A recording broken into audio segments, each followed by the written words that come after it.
Hey, what's up, guys? Healing 365 coming at you again.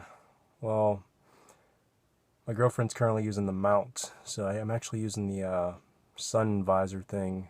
Put the little mirror up, and yeah, it's just the phone's kind of hanging out right there. It's a little hot in this car. Got my Camelback back there. Just came from the gym. See the fog on these windows from all the sweat just precipitating. It's pretty interesting. Um, anyway, so I basically want to talk about, how do I put it? I guess it's a testimony. It actually involves this vehicle, and it's really interesting. So, oh, what the heck? I'll put it back in a second. Anyway, the fog. This side's not foggy, but yeah. So, as you can see, there's a little touchscreen on this vehicle. And so that morning, when it happened, I'll just hold the phone, I guess, because I'm going to be moving it around ish, sort of. Anyway, so that morning, I basically had sexual intercourse. I committed adultery. And I felt heavily convicted. But God's timing is always perfect. Now, this vehicle I got about a month ago, and I never had any problems ever. But I was with my kids in the car, drove to the mall, and went inside the mall because my girlfriend, she works there, and she ended up telling us to just basically leave because she had to work. She was supposed to go on break, but her break ended up changing to a later time. And as we were going out, I started kind of getting dizzy, but not really. I just kind of shrugged it off. So then I eventually just realized something was going on, brought the kids in the car, put the key in the ignition, turned it on. And I noticed that the touchscreen was acting all fizzy. Like this button right there, typically have to press that button for it to power on. And for some reason I pressed it and nothing happened, which was weird because it never happened before. So I ended up turning the car off. And usually, like, if you open up a car door, all the electronics will shut off. But the electronics didn't shut off. The door was open, but it was still going on. I started feeling the fear. I'm like, what is going on? I'm like, how is this possible? Now, if you look at my keys were just dangling there. And if you read, it says, with God, all things are possible. Now, once I seen that, I was like, oh man, crap, I messed up. And then the fear really just kicked in, like, just beyond anything I've ever imagined, ever. And I've been through these spiritual attacks before, but I don't want to call them spiritual attacks. I want to call them a message from God. Just another message telling me where my life is headed based on my choices. So, with that being said, it was just weird because then the doors wouldn't open. Like, the door's unlocked. Like right now, it opens. But it wouldn't open. Like, the door wouldn't open. I tried the windows, they wouldn't open. And I'm like, crap, I'm stuck. I'm trapped. Of course. So then I felt like, well, on my way to hell, my journey, whatever. And keep in mind, the kids were in the car, just freaking out the whole time, not knowing what was going on. I kept apologizing, and I kept saying how I was sorry for how I treated them in certain ways. I mean, their behavior, they act up. So, not saying I'm not abusive or anything, but it's one of those things where, kill them with kindness. And not them, but I mean anybody. Like, the way we discipline our kids, people say, well, back in the old days, beating your kids, we need more of that, which my fleshy side can agree. My human side can agree. Kids do need more discipline. But my spiritual side is saying, what's the root of the problem? What is the root of the behavior of these children? And it's not my first rodeo. I've been researching for so long. There's many ways for kids to change. And one of those things were the children's diet. You can't expect a kid to be good when they're not getting an adequate amount of nutrition. A lot of kids love candy and pop and processed foods. I grew up on it. You probably grew up on it. So you can kind of understand the addictions, the MSG, all the stuff they put in it, the lack of nutrients. But the main culprit too is the corn, well, GMO corn, and the sugar. So you're trying to raise your kid right or whatever, but you've been raised on it, so you think it's okay for them, then they consume it. And food's gotten a lot worse since back in our generation and before. It's going to keep getting worse. They keep on finding new strategies to cut costs and to sell us essentially nothing for maximum profit. And we think it's a deal because it tastes good and we get full. But it's just our chemical imbalances, it's our receptors tricking us into believing that we are full. But I'm not trying to stray too far away from the conversation, but I will kind of stay that way a little bit, but not for food. So then it's the education system. Not only do they teach the kids nothing, they just teach them what to do, not why or how, but just what. But waking up early. So they're already being messed up from the food. And then they're tired. Then they go to school, they wake up early, they don't want to do it. Then the parents have their own personal problems, whether it's affairs or whether it's family problems or job problems or just not enough time to do anything because the way the system's set up. So the kids grew up basically neglected. Now there are different levels of neglect, different severities and whatnot. Some parents have control over things and they deliberately neglect their kids. Other people, they try to do their best. They make good money, they work, but it might not be considered wrong in society, but it's considered wrong due to time. But they are still being neglected because they got to sustain that income. So even though their kids love them, their parents essentially not buy their love, I guess, but it's like, well, I can tolerate not seeing my mom or dad every day because they're bringing in the big bucks. They're paying the bills, they're buying me whatever the heck I want. But that still, it vectors into your emotional detachment, which you might not see right now, but as you age, it'll just kind of settle in because we are a species of habit. And we don't understand the severity or the complexity until it happens. And even once it happens, we tend to blame other things. But the core of it is this world does need an overhaul. So now I'll jump back to what I was saying.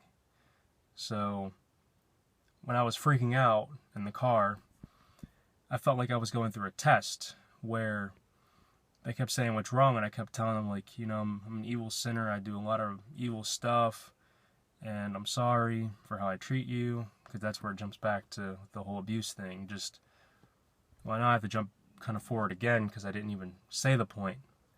The point is the spiritual side is like, if the core of the problems were eliminated, if things were just better, then I wouldn't have a reason to apologize because I would be doing the right things. But because of the way society's set up, it's hard for me to do what I feel is best because, again, I have to either work or just do something else to provide or whatever. Even driving a car, that takes time and gas. It's just a cycle. So if life was more free, I wouldn't have reasons to apologize because things would just simply be better to where I can have maximum time. If you want to eat that proper food, then you have to basically pay for it because it's just not freely given. So you see where I'm coming from? Like, the resources are out there to feed everyone, to house everyone, to just spread love. It's out there, but the way the system is, you have to jump through a quadrillion hoops, basically. You have to jump through a lot of hoops just for it to maybe work. And it's few far in between for it to matter on a galactic scale. So there's still a lot of suffering going on, even if 1 or 2 out of a million doesn't matter. Anyway, so now I'll get back to the original story. So I kept apologizing, but the thing was, is I still felt like I was alive in a sense. So again, it was a test too in my mind. So there was just certain things that I didn't want to reveal to them because they're young. They don't deserve to be awake like that. I mean, they do, but they don't. They don't because then they'll be scarred. I mean, ignorance is bliss. Ignorance is also slavery, and ignorance can kill you. But they're at that age where they need to learn things, but they don't need to be in fear their whole life. At least until their brains are properly developed. They're younger kids. So I can't just say, well, I did this to this person or I did that, because then it's like planting a seed. Well, if daddy can do it, or if people do that, then I'm going to do it too. So just certain things are just better left unknown, at least for now. But because I didn't want to lie, I was going to say the truth, but I basically just kind of downplayed whatever I was going through. I just said, the way I treat you, not like the way I've treated women in the past, or, when I was younger, like scamming people on the internet, which I'm being honest about, when I was like 13, 14, but I don't do that anymore. It's cruel, it's evil, it's conniving.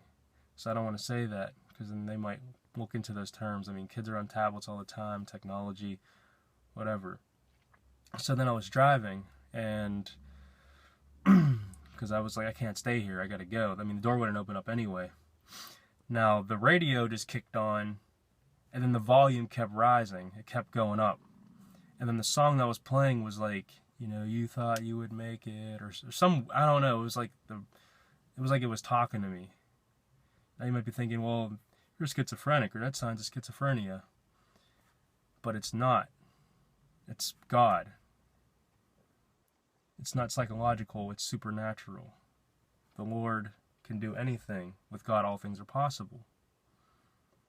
And it's justified because of me heading towards evil, not good. Me sinning. So the wrath of God is a real thing. And I felt like I was experiencing a glimpse of the wrath of God.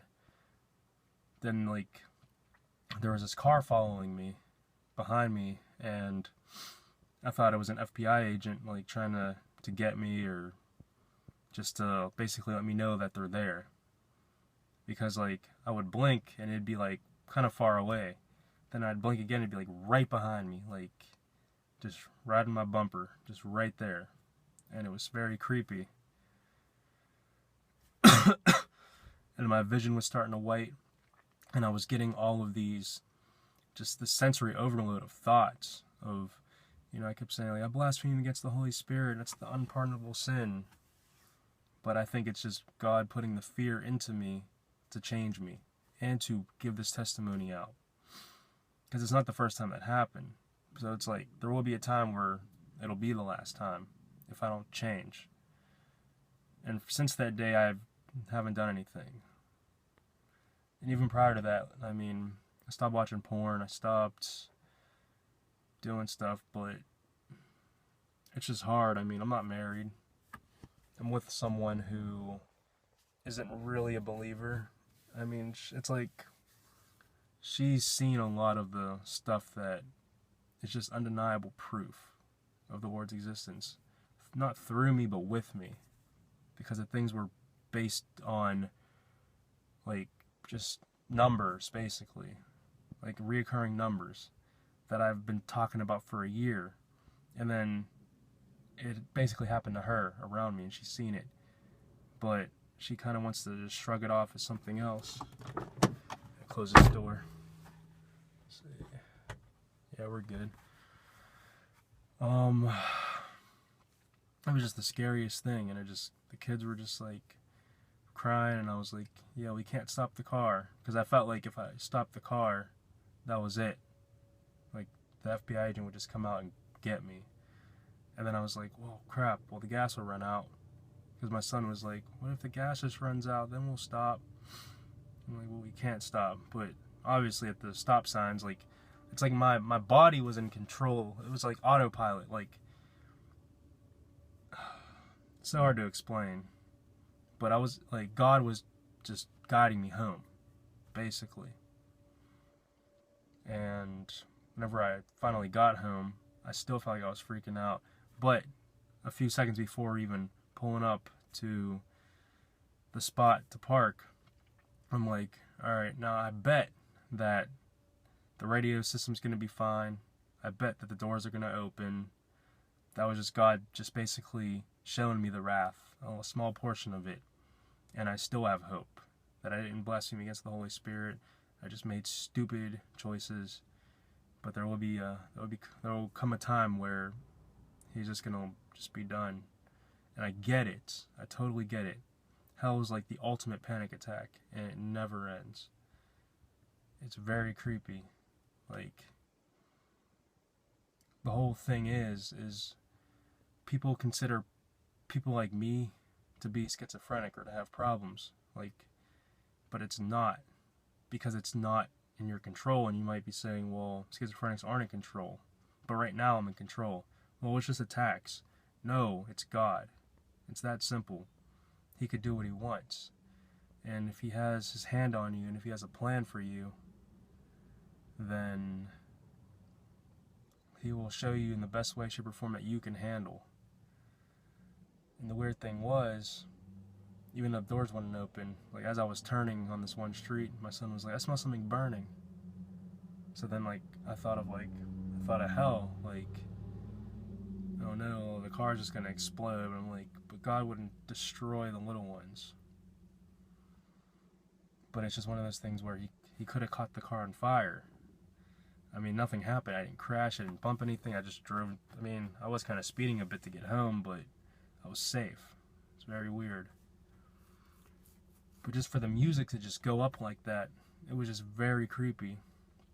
And it was like the song was literally for me.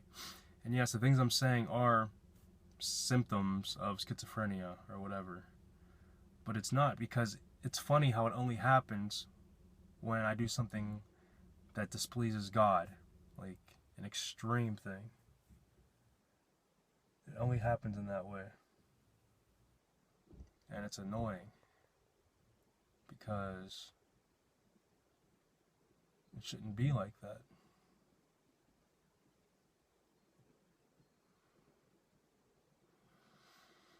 But it's God's will. Now here's the kicker. The kicker is, where I live, the grandmother lives with us as well. And we always bumped heads for the whole entire 7 years. Like the tribulation, whatever. That's when I met my girlfriend, the mother of my kids, 7 years ago. And we always would bump heads because we were just so different, and she was just set in her ways and just certain choices and stuff. So we never really talk or anything, which isn't right, because God says to love thy neighbor as you love thyself. And I mean, like, it's gotten better, but it was to the point where, like, when I was able to open up the door, all the kids went inside, the first thing I wanted to do was apologize to her. From the grace of God, I did. And I literally, like, we gave each other a hug. Not even, like, I kissed her forehead. Well, not her forehead, but, like right here, basically. Like, her hair. And it just shows that God can do anything. He can just, I mean, I never felt like I was able to even speak to her or give any type of contact or anything. Like, we speak to other people to get our message across. We never talk directly. But at that point, it went from all that negativity to just a hug, and I felt so relieved. And now we talk more. So that was just another thing, another confirmation. And the creepy thing about all of my testimonies and everything I've been through, it's still not 100% reveal. And what I mean by that is, you could just write it off as, well, it was a car malfunction and you had a panic attack. Just like other things. But that's just because it's faith. It's what you believe. So then I can choose to just write it off as that and then live the way I lived prior. You see? But then I'm held extra accountable, because my spirit knows, like my spirit knows that it was the Lord. And for me to go against that, that's blasphemy against the Holy Spirit. See how deep? Which will then justify when it happens, or if it happens again, but no coming back. Very crazy. It could happen anytime. It could be happening now. But I don't think it is. I'm feeling okay. No really weird signs or anything right now. But it's cool that I'm making this video for you to hear the message. Maybe you've been through something. And this is unedited. 20 minutes, 47 seconds. I don't know how long it's going to be. You're probably, it's irrelevant for me to say that you're not even hearing this if you're not in this far into the video. Because you heard it, so you are here. But I don't know. Hopefully you listen. And for the ones that are listening, hopefully there's going to be many more to hear this. Because it needs to be said. So the main points of the testimony is God can do anything. He's eternal, all-knowing, all-seeing, all-powerful, almighty. We, as humans, are nothing. We know nothing. The minute you think you know everything is when you're just fooling yourself and deceiving yourself. It's when you will basically just get burned. But that's okay. It's not a bad thing. It just means that you accept that and you're willing to let the Holy Spirit guide you and teach you. And it shows that you want to be the best that you can be, the way Jesus Christ wants you to be. And you want to be in a relationship with Him and strengthen it every day. That's a scary thing, because it never ends. You can keep learning more and more and more, and it keeps going, because there's so many things out there that needs to be fixed. There's so many souls out there that need to be converted and saved so they can branch out and do it. And I'm just one tiny little speck of a big picture.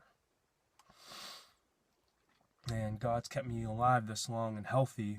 I ran 8 miles today in 50 minutes. I did 3,000 steps in around 30 minutes on the stepper. It's pretty good, but it means nothing. It just means that the course of my days for almost 4 years, I've been keeping up with my cardio. And there's people that are in much better shape. Millions of people that are in much better shape than me. But I'm also in much better shape than millions of people. But it's never being arrogant. It's never being better than who you are. It's about being the best you can be. That way, anyone that is inspired by it will push to be the best they can be. And it keeps going.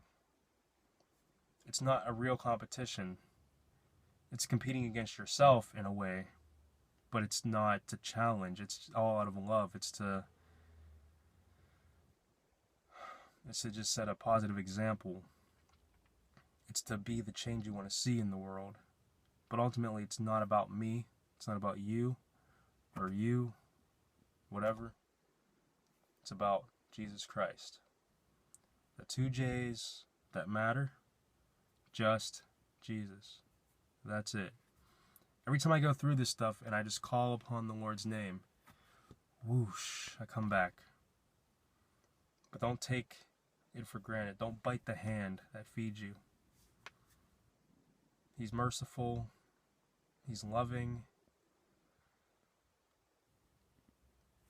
But you got to show that you want to live the way He wants you to. You have to show that you want to follow Him.